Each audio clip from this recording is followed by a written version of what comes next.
Okay, the third encounter is a gauntlet. Unlike the first encounter, though, the boss at the end is no joke. If you have good tanks, Broodlord is probably the most dangerous boss in the raid.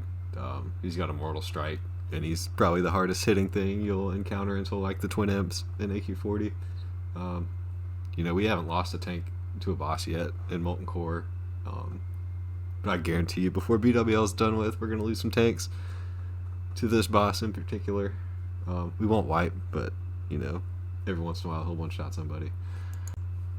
So anyway, the gauntlet or suppression room, as most people call it, we're gonna hug the right side the whole way. Some of these guides I've seen, you'll have the raid hugging the left and taking the short path to the stairs, and that's just basically a horrible idea. And you're very likely going to pull the upper level and wipe when 200 mobs come down the stairs to kill you.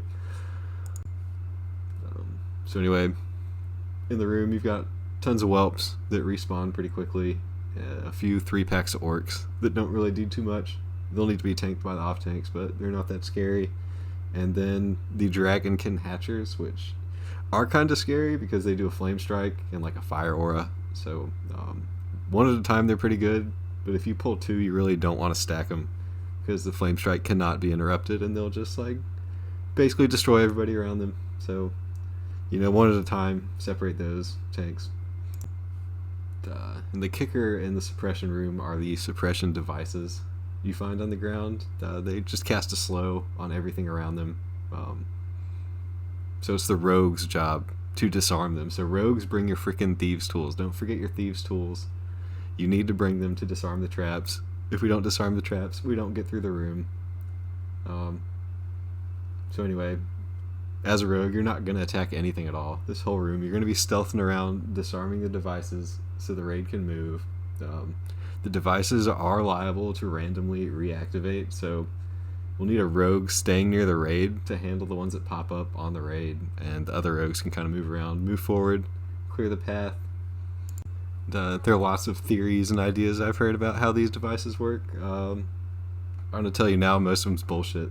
There's no like limit to the amount of devices you can put down or anything like that. They just randomly pop up, and if you see one randomly pop up quickly, then that one is probably going to randomly pop up quickly again. So if you're a rogue and you notice one of these problem devices, you'll need to like camp it until the raid is past the area, because it's just going to keep popping up. Another thing you want to worry about if you're a rogue are the hatchers have like a fire aura, as I mentioned. You need to give them a wide berth when they're being pulled, or else they'll knock you out of stealth and you'll probably die to all the whelps that you aggro when you get knocked out of stealth. Also, if you do get knocked out of stealth, do not run to the raid. Just accept your fate, die far away, don't aggro a bunch of shit and kill everybody, especially if you aggro the boss. Anyway, once we get up here, I'll pull the whelps near the last two devices. We'll need a rogue to stealth up and grab them. Just be careful and like be on the far side of the devices from the boss. You don't want to be close to the boss. He has a huge aggro radius, so when we get there, everyone just pay attention, listen to the calls, follow the tank, because like it's very, very easy to face pull this guy. So as I said before, Broodlord absolutely slaps, but he also has a threat drop, so you can't really wear full mitt. You won't be able to chase threat. You'll see the consequences of that here in this video. I'm barely holding second or third, and I still get like one shot through Stone Shield and Last Stand, so that'll just kind of show you how dangerous he is, and maybe put a shield on, unlike I did. So positioning, it's going to be tanked in this upper right corner, and then the ranged are all going to be to the left of this gate he's standing in front of. You can tuck yourself into the corner and avoid the suppression devices, and also be far enough away from the blast wave. So anyway, I've talked a lot, but what are his actual mechanics? Obviously, he's got the Mortal Strike.